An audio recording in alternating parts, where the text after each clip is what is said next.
This is breaking news.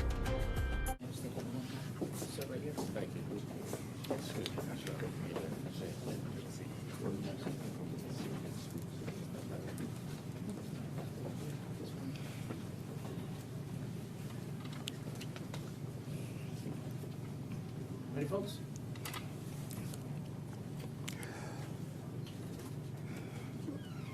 We're here to update New Yorkers on the shooting of an NYPD officer that took place this evening here in Queens. And I really want to thank Borough President Donovan Richards, who has joined us here as the Queens Borough President. I know this neighborhood so well. I grew up here.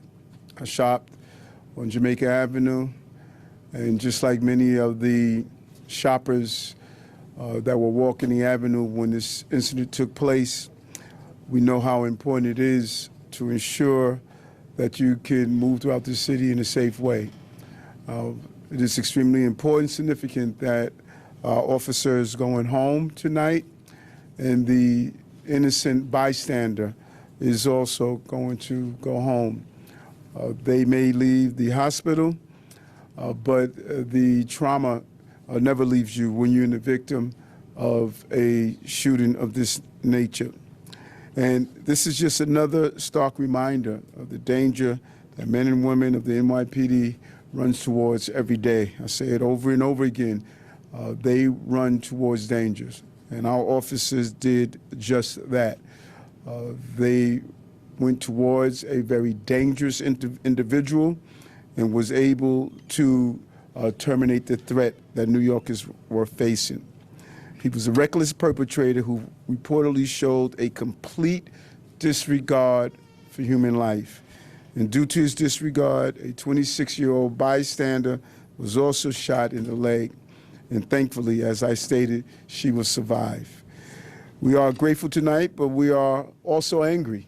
We're angry because we have witnessed in 2 days a criminal justice system that is failing New Yorkers and the good people of this city. We're angry that a violent, repeated offender who has prior gun arrests, who pled guilty to manslaughter, and who was arrested for 7 crimes since 2001 alone. He was free to commit 2 robberies tonight, one on up on Hillside Avenue area, and other down on Jamaica Avenue. He discharged his firearm during the course of both of these robberies and ultimately shot our officer. Our officer is from the 103rd Precinct, part of the finest men and women who are patrolling there, a neighborhood coordination officer, was an officer of what the police department needs and what we do every day. He was searching for a bad guy, to get a bad guy off our street, and to bring them to justice. When a member of the community flagged him down, just as we saw yesterday, when a member of the city flagged down an officer, as always, the police officer shared and did his responsibility, and we thank him for that. The injured officer is currently receiving care here at Jamaica Hospital and expected to make a full recovery. So I want to thank Kenneth Fretwell, Chairman, Department of Surgery here, for the excellent care our officer is getting, and the innocent bystander. And I just visited him. His spirits are high, and his mom was in the room. You could only imagine what that experience is like when you get that call, the knock on the door, and transported here to the hospital, not knowing what you were going to find. But she was strong and she was steadfast, just like so many mothers do when their sons and daughters go out to protect this city. And also visited the innocent bystander and spoke with her sister. And her older sister said, "This is my baby sister." And you could only imagine receiving that call of having to deal with your sister being shot while just carrying out her shopping on Jamaica Avenue. It takes courage to put on the uniform. It takes courage to commit yourself to ensure safety of New Yorkers, to put your life at risk for others, and to answer the call. The NYPD moved quickly in response to this incident, and I want to thank them, the men and women who are now during the preliminary investigation at the scene. No one has a license to commit violence in our city, and I want to assure all New Yorkers that we will pursue justice and continue to work hard to prevent this kind of violence. New York City Police Department has removed over close to 10,000 illegal guns off our streets, and every New Yorker should feel safe. That is our obligation. And every New Yorker and tourist should know they can visit the 5 boroughs, take their kids to school, or shop in the local stores safely. New York City remains the safest big city in America, but it doesn't do much when you have to go through an incident of this magnitude. We have a job to do, and we're going to do that job. And we want our partners that are part of the criminal justice system to join us in this pursuit to protect the innocent New Yorkers in this city and ensure dangerous, violent offenders don't remain on our streets. Turn it over to the Interim Police Commissioner, Tom Dowling. Okay. Thank you, Mayor Adams, and thank you all for being here this evening. A few hours ago, on Jamaica Avenue in Queens, a uniformed on-duty NYPD officer was shot by a career criminal with an illegal firearm. I just met Officer Wong and his mother. As the mayor mentioned, both are doing fine, and I'm grateful to report that he's expected to make a full recovery. That's thanks in part to the quick action and heroism of his partner, who was at the scene and quickly rushed him to this hospital. But it's only through the grace of God that we are not having a different conversation right now. I want to extend my sincere gratitude to the doctors and staff at Jamaica Hospital. We're also so thankful for everyone that what they do to take care of our officers, especially at times like this. Also want to thank our Chief NYPD Surgeon, Dr. Kleiman. Every time our cops are in need, Dr. Kleiman is at our side, providing expert care and guidance. So thank you, Doctor.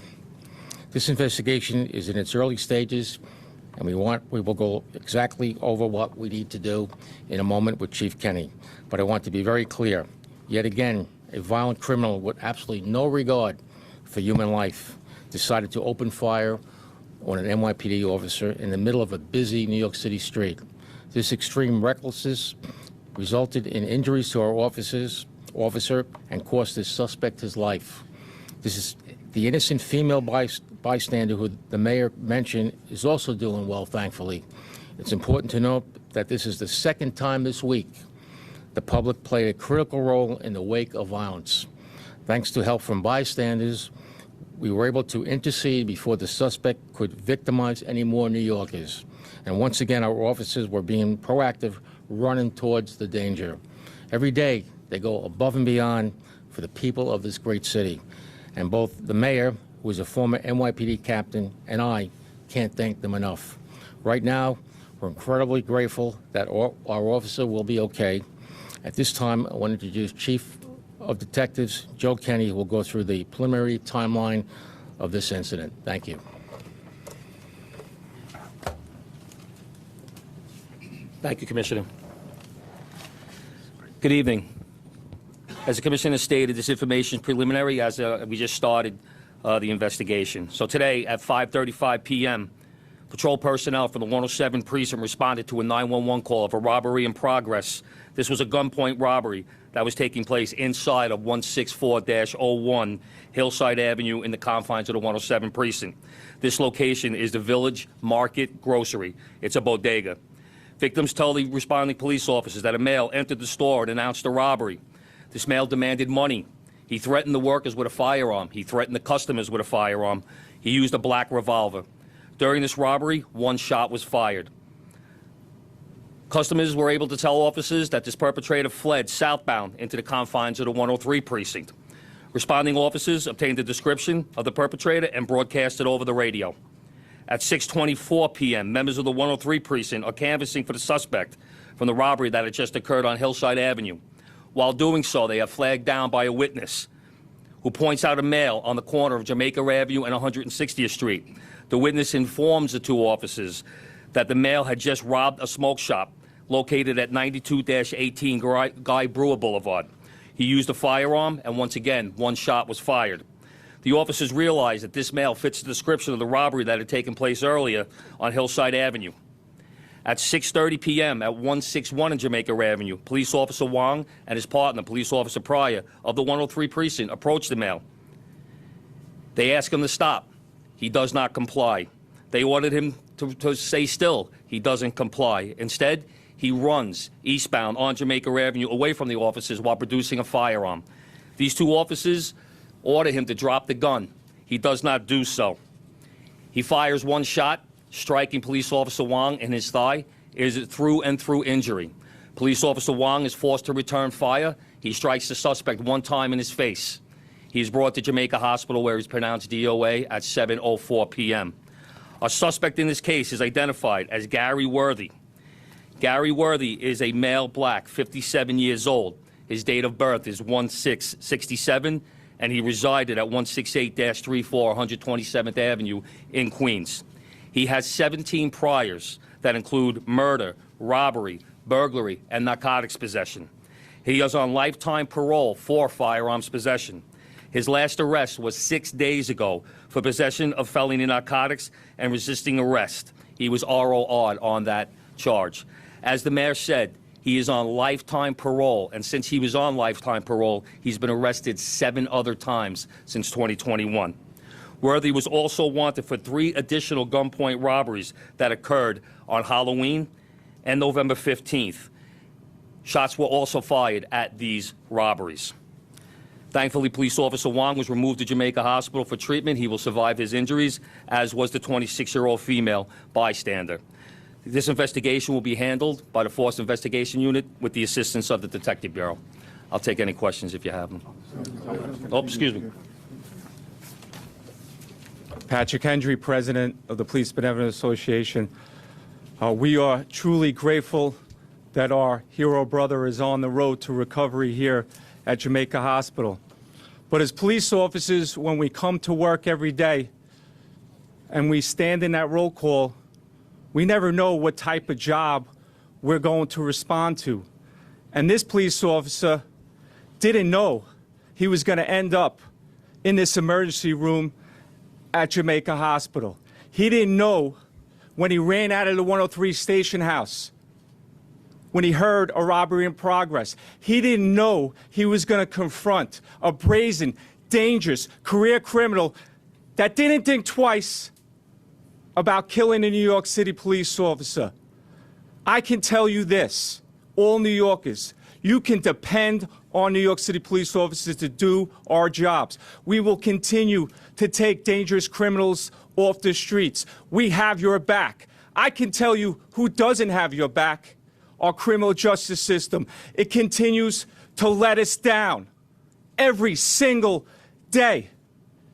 17 arrests on lifetime parole.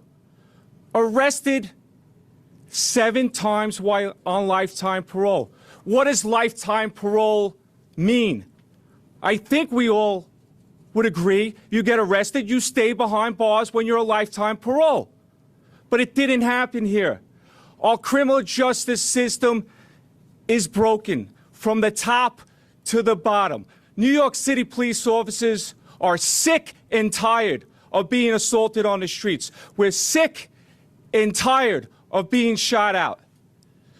It has to end. We need all New Yorkers once and for all to demand change in our criminal justice system. We were in court today for an individual who was involved in killing our hero brother, Jonathan Diller.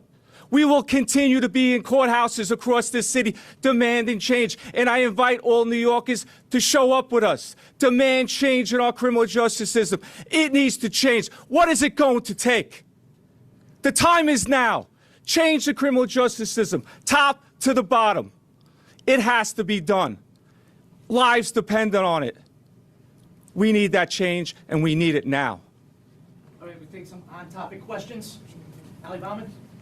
What can you tell us about the injured officer, how long he's been with the department for, as well as his partner? Got it? Yeah. He's from the 103 precinct, NCO officer. He's been in the department 7 years, along with his partner. And thank God he's going to survive his injury, which Chief Detectives mentioned was a through-and-through injury. So thank God. Excuse me? 7, yes.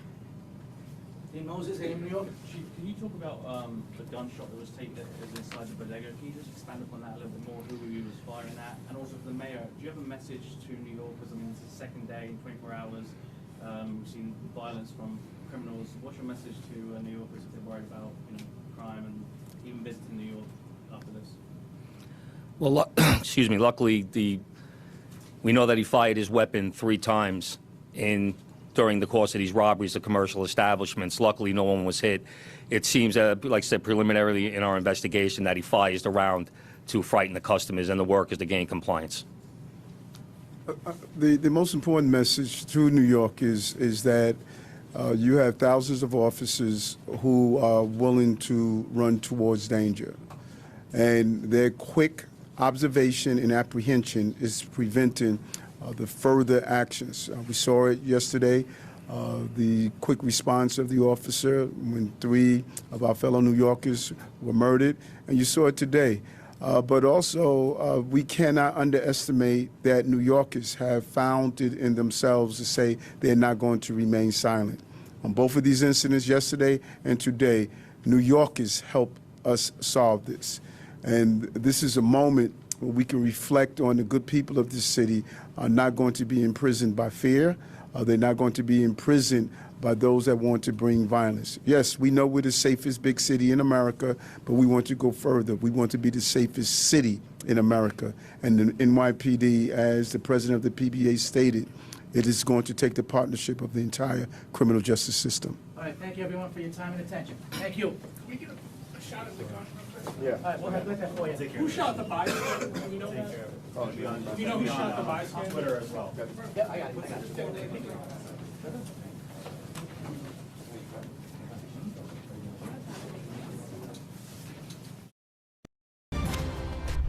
This has been breaking news.